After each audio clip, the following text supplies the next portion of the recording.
Política de Saltos Altos. Todas as quintas-feiras às 13 horas no Rádio Clube de Angra. Política de Saltos Altos com Cláudia Cardoso, Judite Parreira e Graça Silveira. Política de Saltos Altos no Rádio Clube de Angra.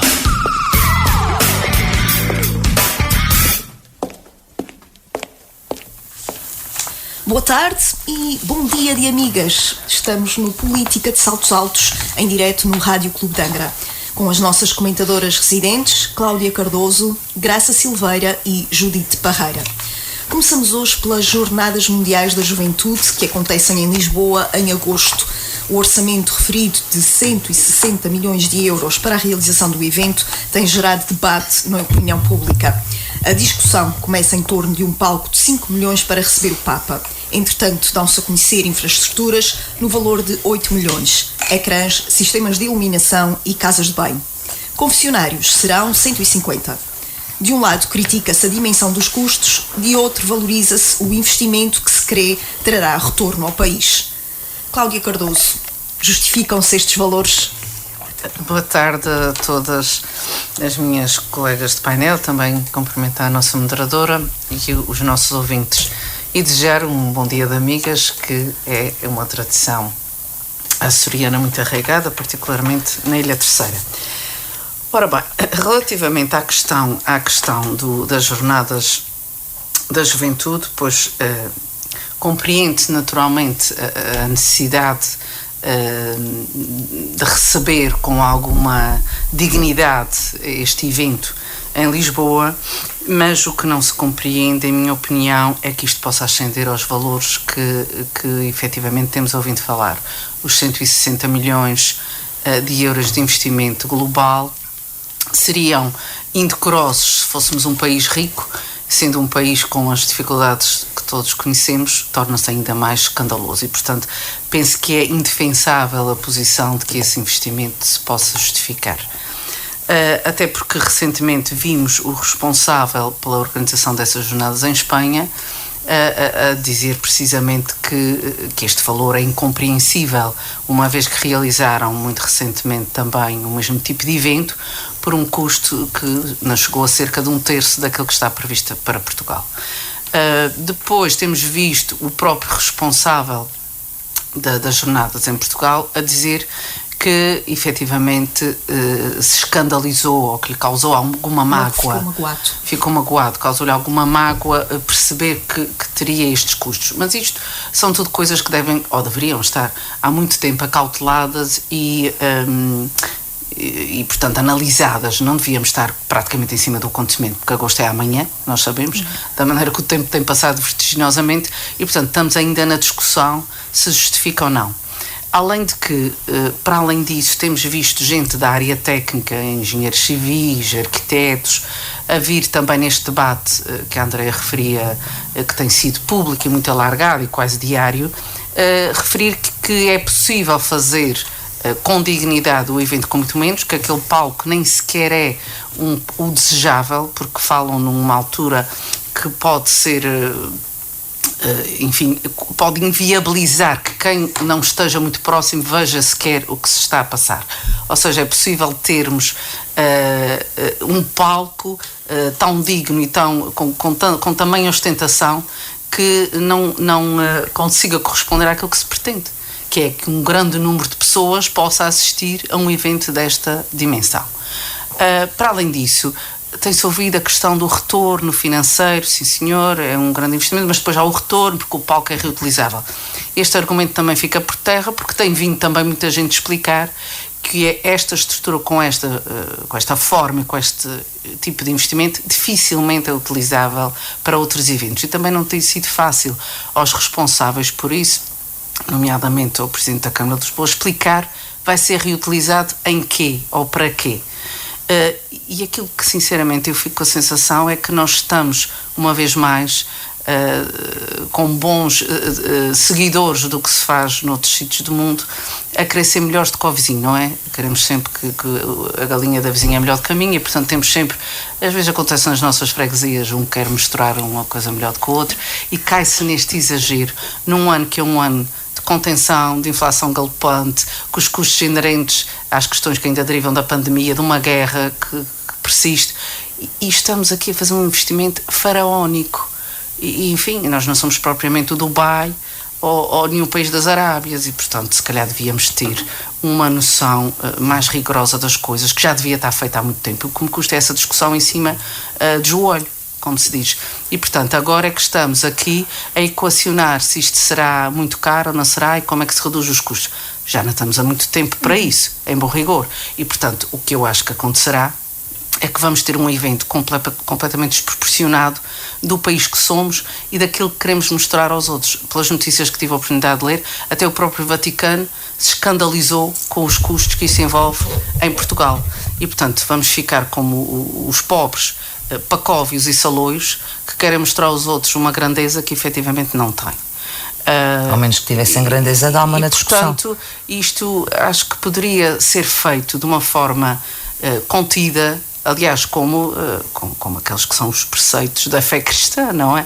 Jesus Cristo nasceu no seio da humildade e da simplicidade, porque é que temos que apostar na ostentação e numa certa volúpia, não é? De demonstrar que podemos ter o melhor do mundo quando nós não temos condições para o fazer e para o sustentar.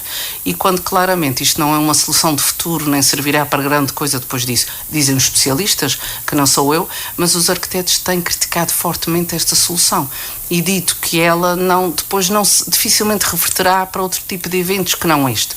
Ora, acho absolutamente descabido nestas condições esta solução. E acho que, quer dizer, nós temos tantos problemas no país, um deles a questão relacionada com os professores e com o congelamento de carreiras e com os salários, com a questão da progressão na carreira, que se percebe que é sempre contida, porque os professores são muitos e têm ordenados com a progressão da carreira, que são ordenados bastante razoáveis para o país em que vivemos. E, portanto, se não temos dinheiro para fazer face a uma situação dessas, porque é que temos dinheiro para fazer face a um evento que é pontual, que nem condiz com o perfil do Papa Francisco, que é um homem simples e que já se percebeu em muitas matérias que desafia sistematicamente e bem aquilo que a Igreja nos habituou ao longo dos últimos séculos e, portanto, nem condiz com a figura do Papa que vai receber.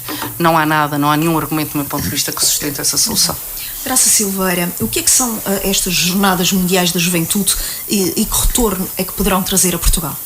Muito boa tarde a todos os ouvintes da Rádio Clube, a quem nos segue no Política de Saltos Altos, hoje muito em particular às mulheres, às amigas, como a Cláudia já disse, um dia que é celebrado nas nossas ilhas, as 4 quintas-feiras que precedem o intrudo, e às minhas codebatentes e amigas, com quem tenho o prazer de poder estar hoje nesta quinta-feira de amigas, e à nossa moderadora. Bom, as jornadas, que corretamente é a Jornada Mundial da Juventude, iniciou-se em 85 pelo Papa João Paulo II, a primeira realizou-se em Roma, em Itália, e foi um sucesso enorme de proximidade à juventude, que passou a haver a repetição deste evento todos os 3 anos.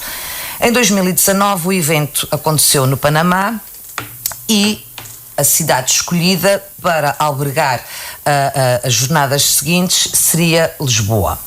Portanto, a verdade é que nós sabíamos desde 2019 que teríamos que organizar um evento desta dimensão. Aliás, era para se realizar em 2022, mas pelas questões da pandemia acabou por ser adiada para 2023. E, portanto, se mal comparando, a escolha do país ou da cidade, da capital que vai organizar a Jornada Mundial da Juventude é disputadíssima, quase ao nível da disputa de onde vai ser a organização do Mundial de Futebol. E mesmo aqueles que não gostam de futebol, gostam dos milhões que são deixados cá por quem nos visita em eventos desta dimensão. Portanto, é expectável que haja um retorno económico. Agora, aquilo que eu acho é que isto é um argumento do mais fariseu possível.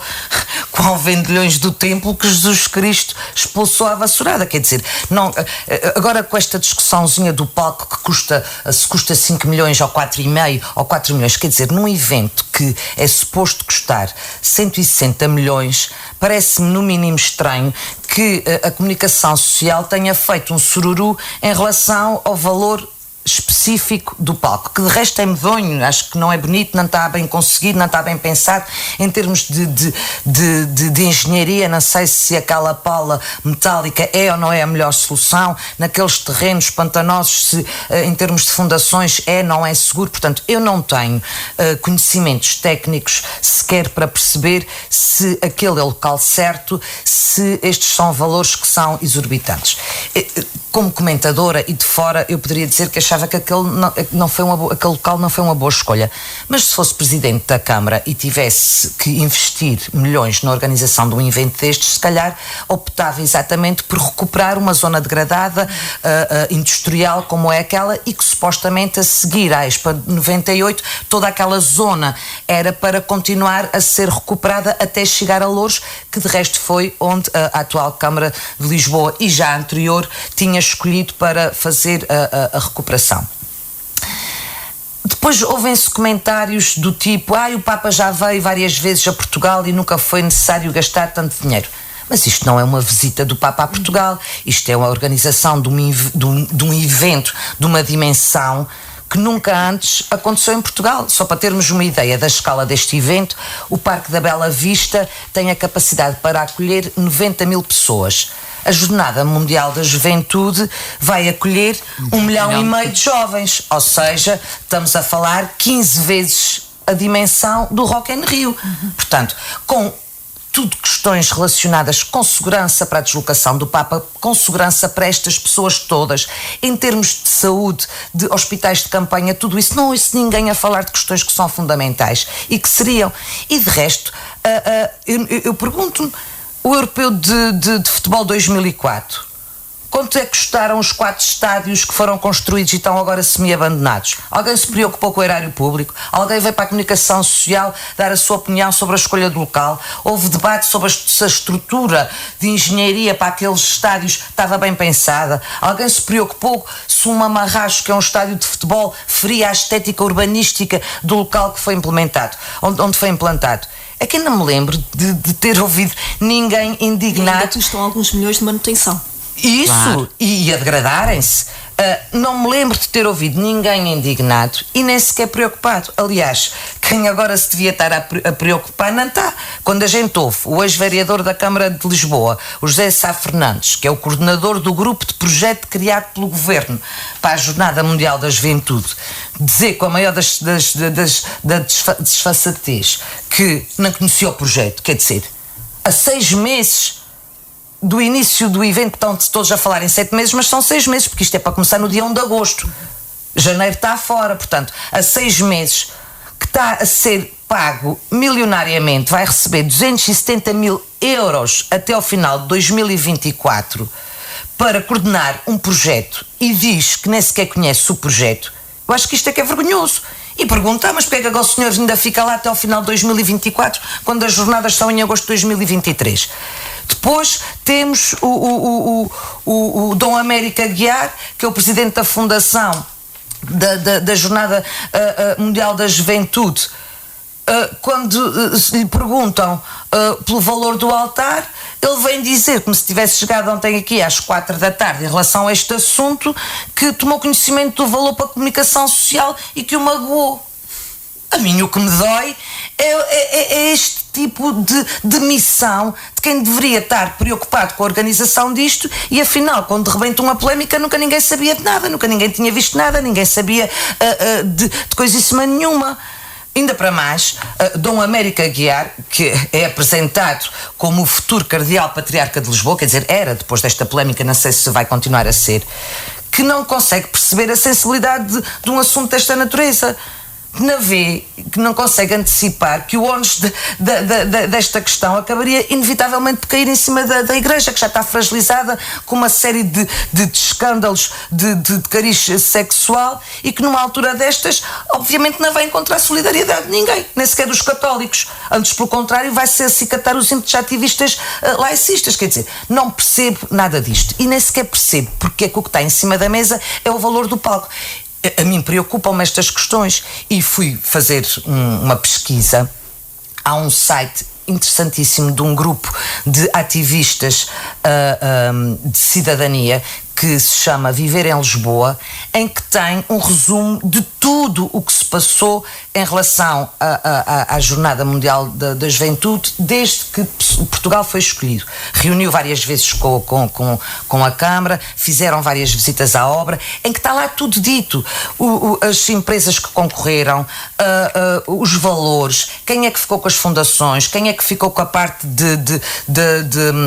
do saneamento básico.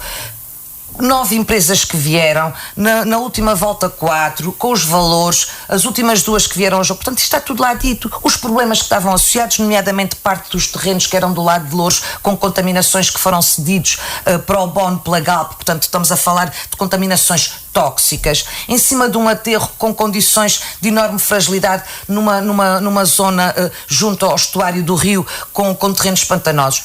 E que, por incrível que pareça, foram feitos estudos, está lá o preço dos estudos, os estudos garantiram a descontaminação dos terrenos, fizeram-se estudos de estabilidade em termos de profundidade do aterro, portanto foi tudo bem feito. Agora, aquilo que eu não percebo é a comunicação da Câmara de Lisboa, quer dizer, herdam um evento destes que nem sequer foram eles que assumiram. Não fizeram rigorosamente nada. O elenco camarário anterior não fez rigorosamente nada em relação a isso. Durante o ano 2022 houve 3 visitas de uma comitiva que integrava o Presidente da Câmara de Lisboa, o Presidente da Câmara de Loures e o Presidente da República. 3 visitas em que nunca a comunicação social foi informada, nem sequer convidada a estar presente. E, portanto, quando Moedas, em janeiro, vem dizer que o palco custa 4,2 milhões, só começam os alarmes a apitar e toda a gente a dar bitados porque o palco é horroroso e porque o palco tem uma placa e porque o palco tem um labirinto de escadas e porque vai-se fazer, então se calhar o aproveitamento futuro só se for para fazer um evento mundial de skaters. Quer dizer, nada disto abona a favor daquilo que nós nos devíamos orgulhar. Porque, no fundo, Lisboa foi escolhida para organizar as Jornadas Mundiais da Juventude em que toda a gente quer.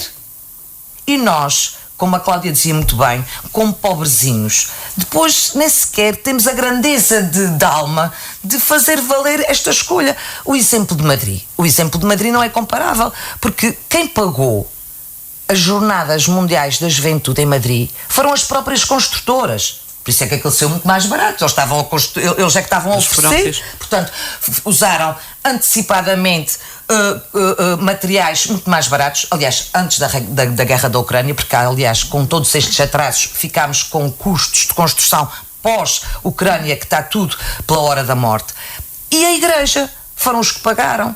Porque a Espanha tem uma comunidade civil suficientemente rica e grande para assumir a recepção de um evento desta natureza. E depois toda a gente se escandaliza com os ajustes diretos. Mas eu devo-vos dizer que os ajustes diretos aconteceram, porque toda a gente sabe que não podem haver ajustes diretos desta monta, digamos assim. E porque é que obras deste montante conseguiram ir a ajustes diretos? Conseguiram porque foi aprovado um artigo no Orçamento de Estado para 2023 que diz o seguinte, e passo a ler: para a celebração de contratos que tenham por objeto a locação ou a aquisição de bens móveis, a aquisição de serviços, programação, concessão e implementação da Jornada Mundial da Juventude 2023, incluindo as intervenções necessárias nos locais dos eventos e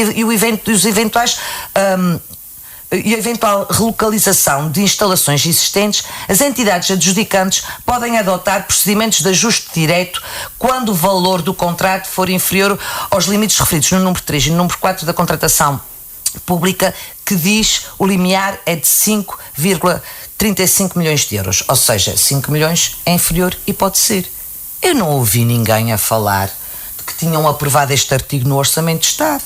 Não ouvi sururu nenhum. Do PSD, imagino porquê. Porque Moedas é o Presidente da Câmara. Do PS, imagino porquê. Porque deixaram este bebê no colo à Câmara Social-Democrata, que se calhar por isso nunca abriu a boca, para poder, à última hora, poder fazer esta obra atempadamente, que só era possível com ajustes diretos. Mas e a Catarina Martins, que agora só falta rasgar as vestes a falar mal disto e daquilo e daquele outro? Não a ouvi denunciar este artigo do Orçamento de Estado. Nem o Chega. Que agora vem dizer que quer... Agora em cima da hora vem dizer, porque começou a dar sururu, também quer acicatar mais a indignação, vem dizer que quer um orçamento discriminado. Então, na altura, que tivesse pronunciado ser contra os ajustes diretos, porque a partir do momento em que estão a aprovar os ajustes diretos, estão a dar carta branca. Não ouvi o Ventura dizer coisíssima nenhuma. Portanto, acho isto tudo uma pateguice, uma minoridade de uma coisa que nos devia orgulhar e que conseguimos sempre pôr aquela nódoa, como aquele ditado antigo que diz: no melhor pano cai a nódoa. Não sei se somos o melhor pano, mas temos um historial de colocar nódoas imenso. Judite Parreira, estes valores de gasto ou investimento chocam a opinião pública numa altura em que, como aliás até já referiu a Cláudia, as dificuldades financeiras das pessoas crescem com o aumento de preços das prestações de créditos bancários e com dados estatísticos que alertam para a pobreza no país. Boa tarde, Andreia. Cumprimento também as colegas de painel e desejando às três um feliz dia de amigas, ainda bem que estamos juntas neste dia. Cumprimento também os nossos ouvintes e, sobretudo, as amigas, porque este é um dia muito especial em que as pessoas podem não ser até muito amigas, podem não se conhecer muito bem, mas é um dia em que saem todas juntas e confraternizam e é como se fossem todas amigas há muitos anos. Portanto, é um dia de grande divertimento e de grande alegria. Então, desejo que realmente se divirtam muito. Relativamente a este assunto, e eu ainda antes de responder a essa questão da pobreza, apesar da Cláudia e da Graça já terem feito um enquadramento aprofundado desta situação, eu devo dizer que realmente o que me incomoda é que isto não foi uma coisa decidida ontem. Isto está...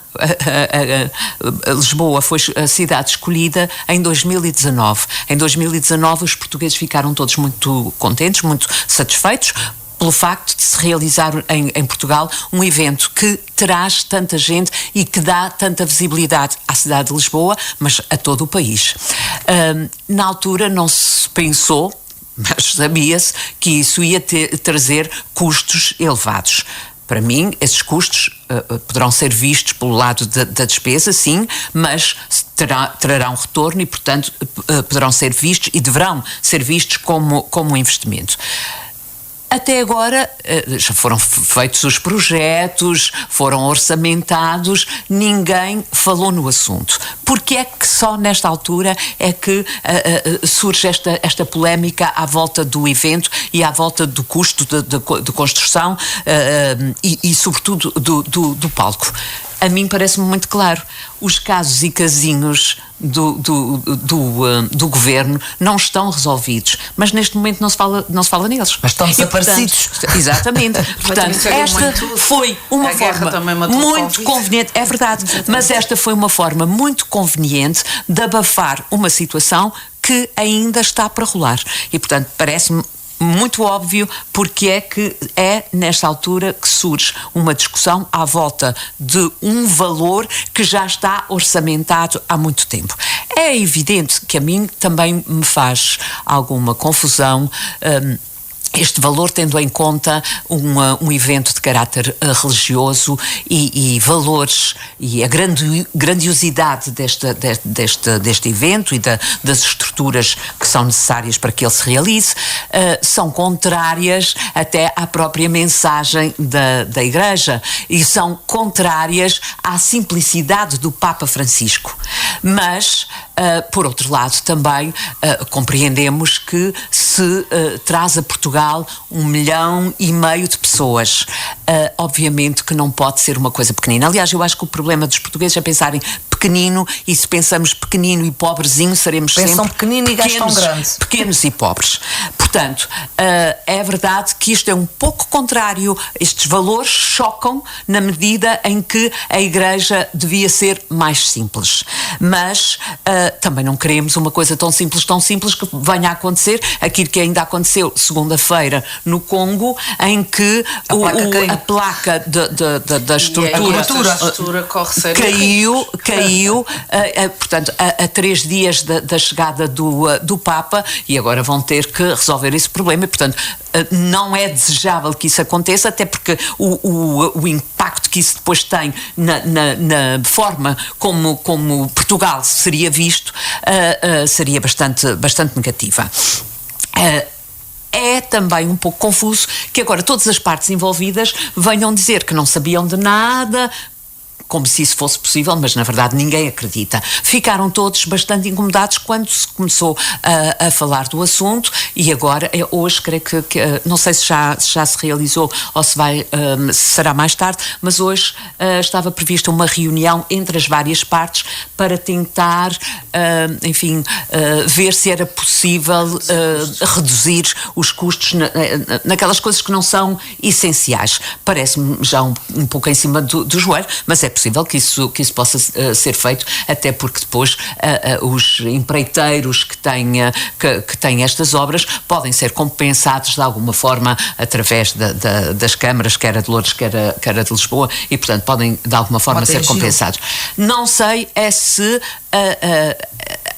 há tempo útil para que isso possa ser feito, porque na verdade, e como dizia a Graça, faltam 6 meses, isto é já para amanhã, mas isso está a ser feito. Agora, eu creio que devemos ver isto como também uma oportunidade e como um investimento a ser feito em Portugal. Se nos lembrarmos, e a Graça também já falou disso, a zona onde está situada, onde foi construída a Expo, as estruturas da Expo, era uma zona também, era um buraco negro na cidade de Lisboa, e hoje foi requalificada e foi um grande investimento, porque na verdade não ficou, aquela estrutura não ficou fechada, não ficou abandonada, e portanto foi um grande investimento, e creio que esta zona onde se está a realizar as obras também era uma zona muito feia,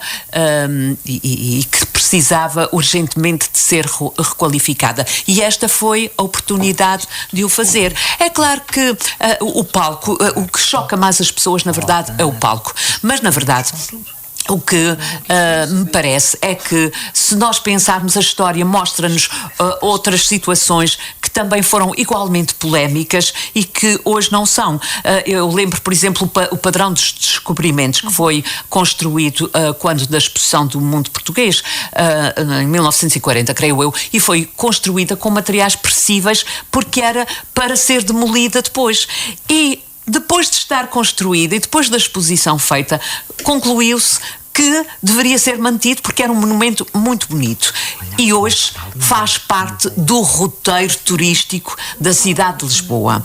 Um outro exemplo será o da Torre Eiffel, que também foi construído para uma exposição mundial, e que os franceses também acharam que aquilo era uma aberração, porque era uma estrutura metálica que chocava no contexto de Paris, era uma estrutura que chocava porque não tinha nada a ver com o resto da cidade, até porque a altura em que foi feita, que foi no final do século XIX, chocava bastante. Hoje em dia, quem vai a Paris e não vai à Torre Eiffel é como ir a Roma e não ver o Papa. E, portanto, parece-me que esta situação, até do próprio palco, que, enfim, eu vi a maquete, não me parece feio, mas também não sei se poderá ser muito utilizado para outras coisas, mas o tempo dirá.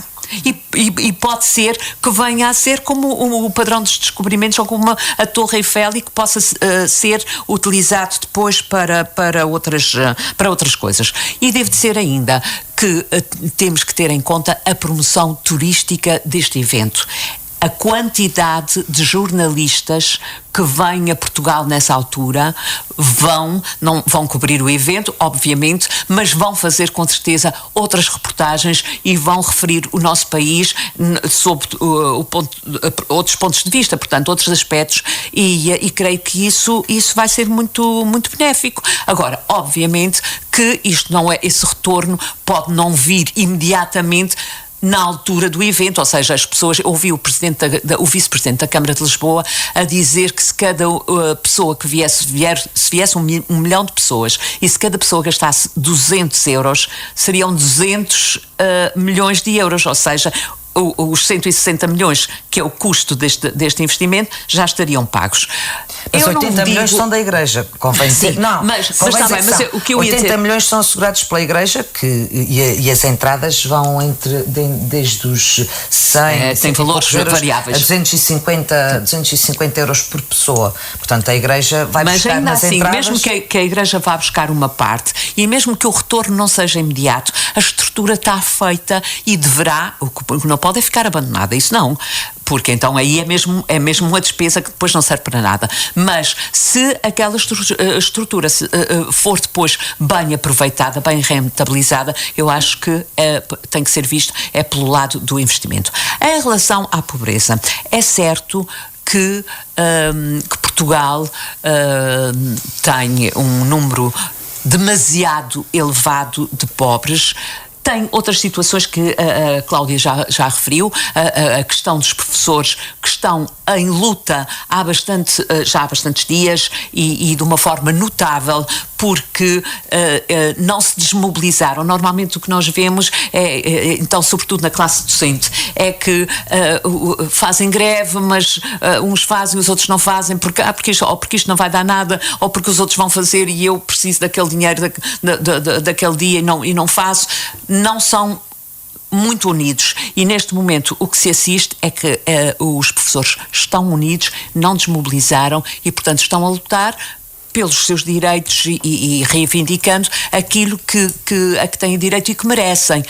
Mas eu não me parece que, mesmo que não estivesse a acontecer, ou seja, que não houvesse estes milhões destinados à Jornada Mundial da Juventude, que esse dinheiro fosse para regularizar a carreira docente, porque não estava orçamentado para isso. E, portanto, creio que falar da pobreza é muito importante, mas não pode ser visto e surge também muito na comunicação social e nas redes sociais essa comparação entre a grandiosidade do espaço e do palco e depois as pessoas que vivem em barracas. E é verdade que isso existe e é verdade que temos muitos sem-abrigos e temos muita gente a viver na rua, mas a forma de resolver o problema dessas pessoas tem que ser outra. Não pode ser através do subsídio, que é o que tem sido feito até agora, porque o subsídio não cria dependências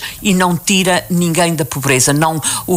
Continua-se a subsidiar a pobreza, mas não se consegue erradicá-la porque não é por aí. O que tem que se fazer é criar emprego para que as pessoas não fiquem dependentes dos subsídios do governo e possam elas próprias ter o seu emprego com dignidade, porque ninguém também gosta de estar a estender a mão para receber aquele valor mensal. Eu estive ainda muito recentemente em Cuba e em Cuba isso acontece, pronto, é um país comunista e isso é muito a mentalidade socialista, que é, quando eu digo socialista, comunista, que é de subsidiar, de apoiar no caso deles nem sequer é com dinheiro porque eles ganham muito, muito pouco, mas com alimentos. E isso não torna as pessoas mais felizes, não as torna mais ricas porque continuam elas próprias muito, muito pobres e o próprio governo depois não tem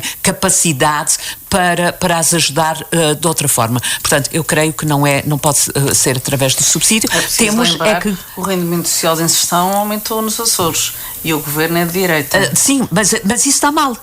Cláudia, eu não concordo com isto. Acho que a forma de erradicar a pobreza, a forma de erradicar a pobreza tem que ser acabar com o rendimento social de inserção, mas não é acabar acabando, é acabar criando condições, criando emprego para que as pessoas possam viver do seu rendimento e do seu trabalho de uma forma digna. Eu só gostava de acrescentar aqui uma coisa. Já cá faltava. Tu interrompeste, acabaste de interromper. Eu esperei que a Judite acabasse de falar. E tu dizes que a meia lata. Só cá faltava. Exato. Vais falar a seguir falar, não é? Não, era só dar uma chega nesta relação, nesta comparação da pobreza com a Igreja, que é um clássico que eu recuso-me a embandeirar em arco nesse tipo de argumento, que é quase. Estamos a tirar o pão da boca dos pobres para construir palcos faraónicos. É uma vergonha a Igreja, que é tanto rica, com tantos ouros e com tantas coisas, e há tantos pobrezinhos a morrer. Mas a gente não se pode esquecer que é exatamente quando temos populações mais pobres e mais desprotegidas que o papel da Igreja se agiganta, em que as pessoas, devido à vida miserável que têm, vão buscar consolo a Deus. Uma coisa é o papel, outra coisa vão buscar consolo a Deus e vão buscar apoio à Igreja, é verdade. Exato. Durante anos, o apoio espiritual, quando não havia resi, Cláudia, quando não havia resi, era a Igreja que fazia esse apoio. Este argumento não lembra a ninguém. Pronto, posso falar? Já vou passar. Quando não havia resi, quando havia pobres na nossa sociedade. Mas a graça para concluir o seu pensamento vai demorar 20 minutos. Vamos lá. Já queria dizer que tem um pensamento lento. Às vezes complexo. Cláudia, não digas isso. Mas a verdade é exatamente essa. Portanto, no fundo, as pessoas pobres, e quanto mais pobreza há e mais as pessoas estão excluídas por um Estado que não consegue fazer com que não haja pobres, mais importante é exatamente o papel da Igreja. Cláudia Cardoso, eu ia precisamente pegar para esta questão, que este debate leva-nos às questões do papel e dos desafios que se colocam à Igreja nas sociedades contemporâneas. É essa a discussão agora, já não é sobre isso? Não. Bem, ainda só em relação a essa questão, eu gostava de dizer o seguinte. Aquilo que eu disse inicialmente, que não pude voltar a falar, não retira, obviamente, a importância das jornadas da juventude se realizarem em Lisboa. É evidente que sim, a escolha do local é antiga. O que eu critico é a dificuldade de articulação que houve este tempo todo para se ter chegado a um debate que agora está a roçar a agressão, não é? E que vai claramente deslustrar a importância do evento, porque já ninguém está preocupado com os milhões que pode trazer, que eu até acho que sinceramente que não vão ser assim tantos, porque é preciso ver que também o tipo, genericamente, para já, muitos jovens, que normalmente têm pouco dinheiro e tendencialmente ficam em alojamentos locais e comem frugalmente. E, portanto, não vamos agora também dizer que isto vai ser um evento que vai trazer, acredito que possa trazer algum retorno, mas não será o retorno todo que se espera. Para além disso, havia soluções aqui alternativas. Uma que poderia ter sido naturalmente pensada, que já não vamos a tempo disso, seria o Santuário de Fátima, que existe para o efeito e já foi falado. E, portanto, muita coisa havia aqui a ponderar. Neste momento não estamos nesta fase. Há aqui coisas que não se percebe. Por exemplo, o Sr. Presidente da República, que acompanhou, parece, o processo e que fala de tudo e mais alguma coisa, está caladinho neste aspecto e, portanto, não se pronuncia. É isso, e a questão dos professores. É curioso que o nosso Presidente da República escolhe muito cirurgicamente os assuntos sobre os quais se gosta de pronunciar. E a questão dos professores, enfim, que pulula no país. Isso não sabia de nada. Pois. Máximo que não sabia. Antes tivesse ficado calado, nesse caso. E desmentido pela Igreja. E a questão dos professores é a mesma coisa. Quer dizer, como é que se compreende que o nosso Presidente da República, numa questão, como dizia a Judite Ibai, está ao contrário do que acontecia antes, que os professores desmobilizavam com muita facilidade, e aliás, há uma classe, até pela desmotivação que a tem caracterizado nos últimos anos, que desmobiliza com facilidade e que se conforma, vá. E neste caso, vocês têm visto nos noticiários, portanto tem sido longo, duradouro e, acho eu, bastante consistente esta questão dos professores. E o nosso Presidente da República, em questões fulcrais e que incendeiam o país, demite-se um bocadinho das suas responsabilidades. Pronto, aqui não há muitos beijinhos para dar, deve ser essa a questão. Em relação ao futuro da Igreja, pois eu realmente já tive a oportunidade de partilhar isso convosco. Mas não vejo dar beijinhos aos jovens. Eu não vejo, ao palco também me parece que não está muito interessado nisso, mas eu não vejo com grande, ou seja, a Igreja lida atualmente com problemas estruturais de ordem sexual e outros, que não tem conseguido saber resolver. E, portanto, se nem tem tido capacidade de arrumar a própria casa, tem muitas dúvidas que consiga galvanizar, como deveria, as populações, nomeadamente os jovens, a segui-la. Porque, enfim, se vocês repararem, e se tiverem a oportunidade, e com certeza têm, de ir a um evento religioso, o número de pessoas diminui drasticamente cada vez que lá vamos. Eu não vou com frequência, mas quando vou, noto isso. Cada vez tem menos gente e, com salvo raras e honrosas exceções, em que os padres são bons oradores, ou trazem ideias novas ao debate, ou se modernizam no sentido da sua mensagem, isso não acontece. Portanto, os focos, mesmo aqui na nossa ilha, que nós vemos, são aqueles que, de facto, chegam às pessoas pela sua mensagem. De resto, as igrejas estão desertas. E os padres não vêm para a rua e a mensagem não passa. E, portanto, é isto que eu temo que aconteça, que a Igreja seja cada vez mais, neste caso a religião católica, um debate um pouco de surdos, em que se fala e ninguém ouve, e em que a mensagem, porque é arcaica, porque está solidificada no tempo, que está cristalizada e não diz pouco a pouca gente, se vá tendencialmente esbater mais. Não tenho grandes esperanças que o futuro da Igreja seja risonho por aí além. Porém, o bispo que chegou aos Açores recentemente, a oportunidade que tive de o ouvir nas poucas intervenções públicas que fez, achei que trazia algo de novo que espero que se possa repercutir e seja diferente daquilo que estou a dizer e que possa contrariar exatamente o que digo.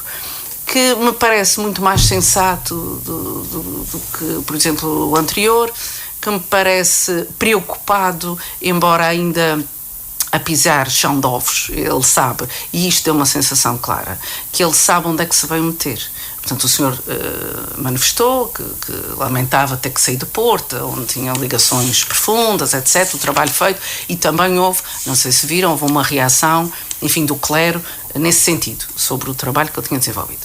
Os Açores não é um lugar que ele conheça, e foi palco, como nós sabemos, nós debatemos aqui quem seria o futuro bispo, etc., etc., portanto, foi palco de certa forma, de guerras fratricidas, que deixam sempre estilhaços de guerra. E esses estilhaços ainda estão por aí. E, portanto, o senhor bispo veio para o sítio onde tem estilhaços, pelo caminho, o terreno é minado, para usar uma metáfora, mas penso, pelo que percebi das entrevistas que lhe foram feitas e da postura que colocou, que tenha perfeita noção disso, e isso poderá ser um bom sinal. Um sinal de que não vem para acicatar mais a contenda que estava em vigor, mas vem para tentar amenizar as coisas. Se o vai conseguir ou não, o tempo dirá. Graça Silveira, um novo bispo de Angra, Armando Esteves Domingos, compromete-se a implementar mudanças na diocese, ouvindo as pessoas e a respeitar as especificidades das 9 ilhas dos Açores. Que mudanças é que poderão ser essas que a diocese precise? Bom, em relação ao novo bispo, que ainda por cima tem um nome que a mim me diz muito, Armando, gostei imenso da imagem que passou. Tive uma opinião dele muito agradada. E em termos de mensagem, na entrevista que lhe foi feita, que de resto acho que foi um bocadinho desagradável até a determinada altura, assintosa, em que lhe é perguntado diretamente isto que estamos aqui a debater, o que é que o bispo acha de os fiéis continuarem a pagar o dízimo numa sociedade em que as pessoas estão pobres e que têm dificuldade. E ele diz muito bem, a Igreja só passou a tornar-se independente dos poderes instituídos, e se todos nós queremos uma separação de poderes, a principal forma de separar o poder é não ser financiado por ele. Ao contrário da comunicação social, que é paga pelo governo, a Igreja é paga pelos seus fiéis. E acho que esta mensagem é muito clara. Ou seja, no fundo, a questão toda aqui resume-se a uma questão de fé. eu tenho alguma resistência a discussões ideológicas sobre as questões de fé. Eu acho que as pessoas, o ser humano, precisa de acreditar, movimenta-se por fé. Costuma-se dizer que a fé movimenta montanhas. Eu acho é que muitas pessoas que continuam a ter a necessidade de trabalhar toda essa parte têm aderido a cultos de outras religiões. A gente vê-se imensas personagens mundiais, cantores, etc., a aderir a cultos completamente diferentes. Portanto, não é que a natureza humana tenha se tornado agnóstica, foi de fazer o culto da Igreja Católica. E muito por isso, porque antigamente haviam muitos padres que acabavam por ir para o seminário novamente por uma questão de pobreza, ou seja, as suas famílias não tinham como lhes dar educação a não ser colocando-os a estudar no seminário, e portanto as escolhas não eram por vocações, mas acabavam se calhar por encontrar essa vocação no caminho, e hoje temos muito menos pessoas a ter essa necessidade. E isso puxa-nos para um outro assunto que eu acho que só vamos conseguir verdadeiramente combater a pobreza com a educação, e isso tem tudo a ver com aquilo que elas estavam a dizer da luta dos professores, porque enquanto os professores continuarem a ser menorizados, destratados desta forma, sem poder, porque antigamente os professores tinham um papel importantíssimo na sociedade. É verdade, que era o padre, o professor e o senhor doutor. E o senhor doutor. Isso tudo. Portanto, hoje em dia... A importância mantém-se. A importância mantém-se, que são três questões fulcrais. Estão completamente humilhados. Não, a importância mantém-se, não é reconhecida. Isso. Eu fui interrompida. Desculpa, não, uma impressão tua. Só uma ligeira impressão. Estava só a corroborar da tua ideia. Estou a ouvir vozes.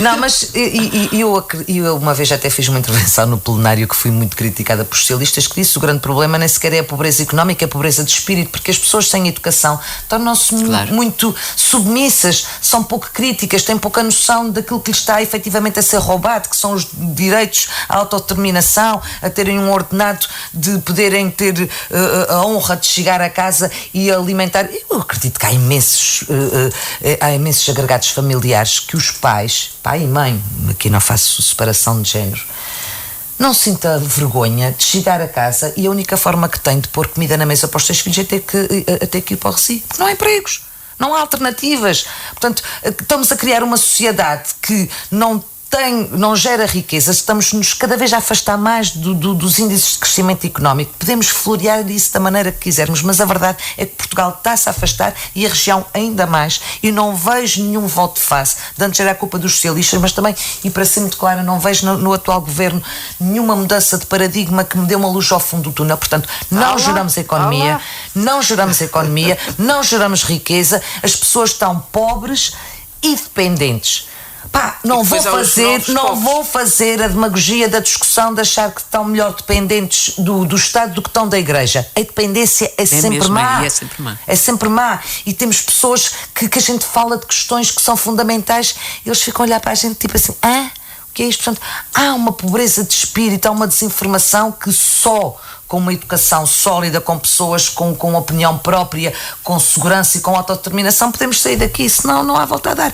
E se temos um governo que está a medir os minutos e o número também de filas das manifestações dos professores para ver como é que vai resolver a situação e não está verdadeiramente disponível para arranjar uma solução para termos professores que se sintam dignos daquilo que é a sua profissão, mais dia, menos dia, não é mais dia, menos dia, já não temos, e não temos justamente por isso, não tens entrada na carreira, não tens entrada, ninguém entra.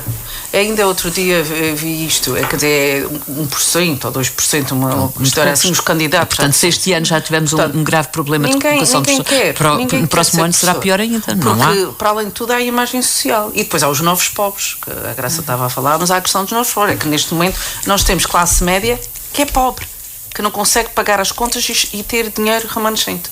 Voltando um bocadinho atrás, Judite Parreira, que papel é que cabe nos nossos dias ao Bispo e à Igreja Católica? Eu não sei, a Graça já tinha terminado? Já, penso que sim. Já? Pronto. Que uma coisa inédita, as dicas dessas espantou. Não, os nossos ouvidos devem pedir assim, aquela Cláudia Cardoso tem alguma coisa de Graça Silveira, que ela está sempre picante, né? Dizem que são amigas, é mas amor. Não, é porque ela acabou de uma forma abrupta e eu não sabia se ela se Não, mas calar. foi um Só statement. que nós estávamos a falar. Em relação ao papel da Igreja, é isso? Desculpa. Sim, o papel do Bispo e da Igreja nos nossos dias. Bom, na verdade a Igreja Católica passa por uma crise que se deve também muito aos maus exemplos, a um discurso que não está desadequado dos nossos tempos, ou seja, um discurso que não se coaduna com os tempos que vivemos e, portanto, tudo isso levou as pessoas a afastarem-se da Igreja. Eu não sei se isso é só uma questão de fé, porque, na verdade, quando as pessoas têm um problema na sua vida, pensam... podem não ir à igreja, mas pensam numa força maior que as possa ajudar. E, portanto, isso quer dizer que ainda há alguma fé. Pode não ser o suficiente para levar as pessoas à igreja. Mas depois vemos em romarias, vemos, por exemplo, aqui na segunda-feira, na segunda-feira nada, na peregrinação, no fim de semana da Serreta. Portanto, a quantidade de pessoas que vão, e muitas não vão só para fazer aquela caminhada para ver se aguentam aqueles quilómetros todos, vão por fé, por uma questão de fé. Então, a fé, o Santo Cristo, exatamente, o Espírito Santo. Certíssimo. Portanto, são manifestações religiosas que mostram que a fé das pessoas não se extinguiu ainda. Não as leva à igreja. E o que é preciso perceber é isso. Por que razão é que as pessoas se afastaram da igreja? Por que razão é que as missas têm tão poucas pessoas? E aí eu creio que, na verdade, tem muito a ver com os intervenientes, ou seja, com o Papa Francisco. Neste momento eu acho que temos um Papa que trouxe, e sobretudo ao nível dos jovens, trouxe os jovens de volta à igreja. Agora, nos Açores temos o bispo, o novo se identificam bispo. Com o Ratzinger. Não sei, essa parte é um pouco estranha, já falámos disso aqui. Mundial da Juventude. Deve ser os ligados ao neonazismo. Não. Talvez por isso, talvez com a parte da igreja. Mas não tem aquela proximidade. Não tinha a proximidade. Desculpa, mas agora sou eu. Desculpa. Não tinha a proximidade das pessoas que tem o Papa Francisco. E, portanto, o Papa Francisco trouxe, sobretudo, os jovens de novo à Igreja. O Bispo Dom Armando, que veio agora para os Açores, parece-me que terá também essa capacidade. Eu devo dizer que fiquei muito bem impressionada com ele, com a abertura, com a humildade, com a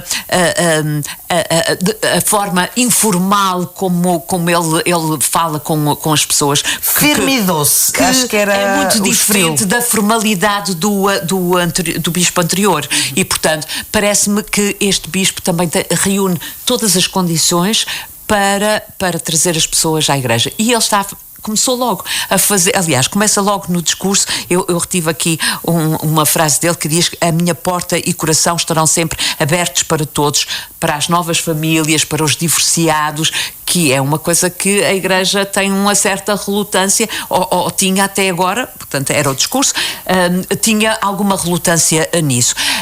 E depois o Bispo Dom Armando chegou cá e logo nessa mesma semana foi almoçar ao lar exatamente, foi almoçar ao lar do Raminho, que eu achei uma coisa linda.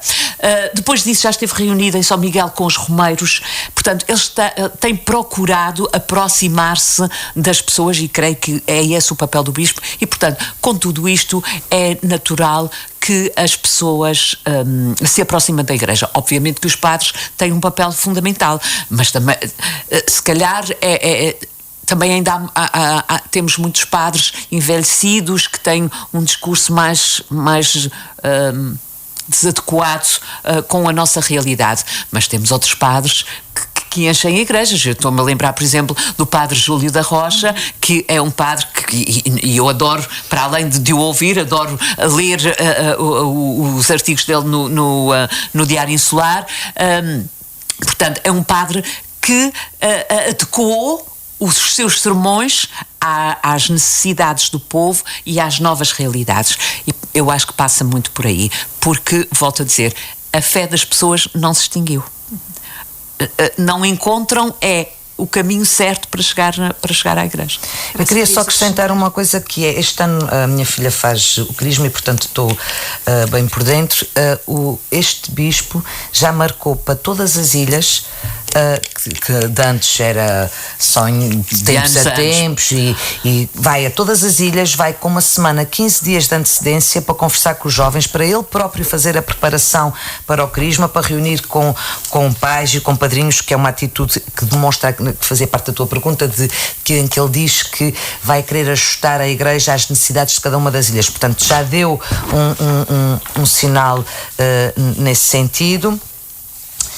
E espero que a igreja consiga sair das quatro paredes. Em relação a isso, eu devo dizer que há alguns padres que eu acho muitíssimo interessantes, que conseguem mais facilmente chegar aos jovens, que têm uma cabeça muito interessante, mas que estão no seminário e, portanto, não têm paróquia.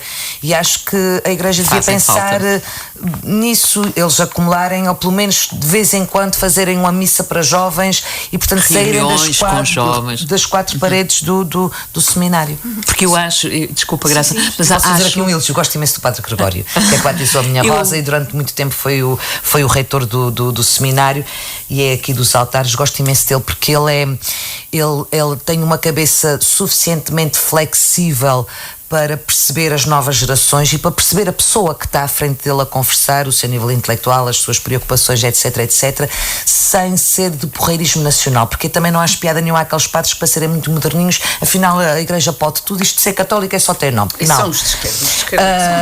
Gosto imenso desta dualidade do padre que é conservador e ao mesmo tempo flexível o suficiente para entender a pessoa que tem à sua frente e que precisa dele. Mas eu dizia que acho que passa muito pelos jovens, realmente, porque há uma geração que se calhar já não volta à igreja, que desabituou-se e se calhar já não volta. E, portanto, parece-me que agora o importante é fazer esse trabalho junto dos jovens. E creio que temos todas as condições para que isso seja feito. Só para terminarmos rapidamente, querem fazer um breve comentário às sondagens que dão o PSD pela primeira vez em primeiro lugar na intenção de voto.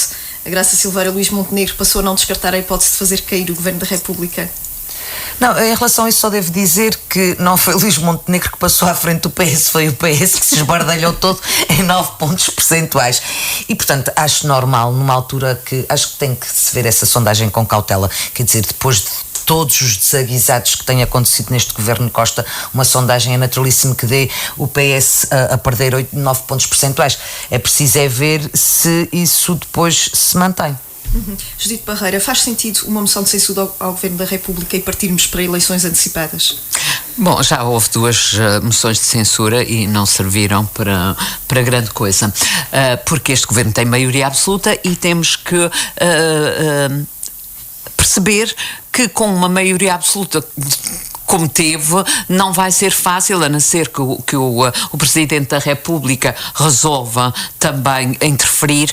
Creio que não vai ser fácil. Depois, devo dizer que em relação às sondagens, eu sou muito cética porque as últimas sondagens, quer em Portugal, quer, por exemplo, no Brasil, falharam redondamente e, portanto, isto não me convence muito. Fico satisfeita se for efetivamente assim, mas, como dizia a Graça, não foi tanto pelo mérito do PSD que cresceu só 0,2%, mas sim a queda abrupta do PS. Creio é que Luís Montenegro pode fazer uma leitura daqui, é que tem que trabalhar muito até, vamos pensar que este governo não cai, e que Luís Montenegro tem que trabalhar muito até ao final deste mandato do governo para poder ganhar as próximas eleições, e pode ver aqui como um balão de oxigênio que lhe dá realmente alguma esperança para que isso possa acontecer, e eu espero que sim.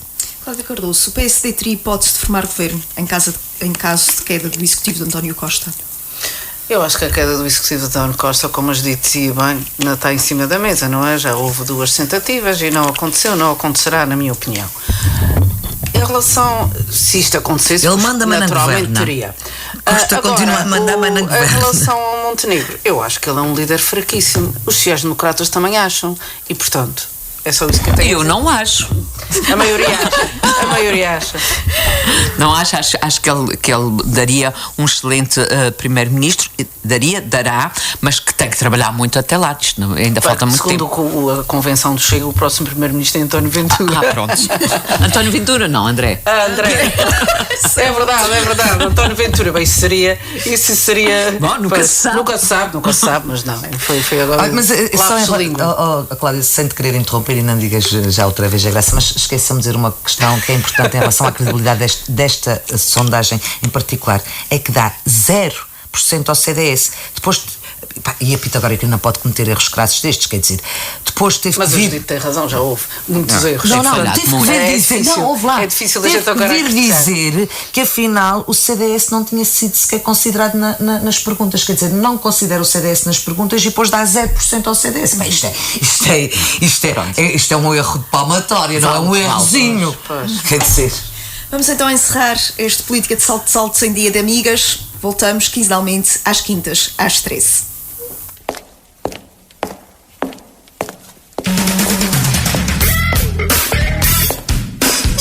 Política de Saltos Altos. Todas as quintas-feiras às 13 horas no Rádio Clube de Angra.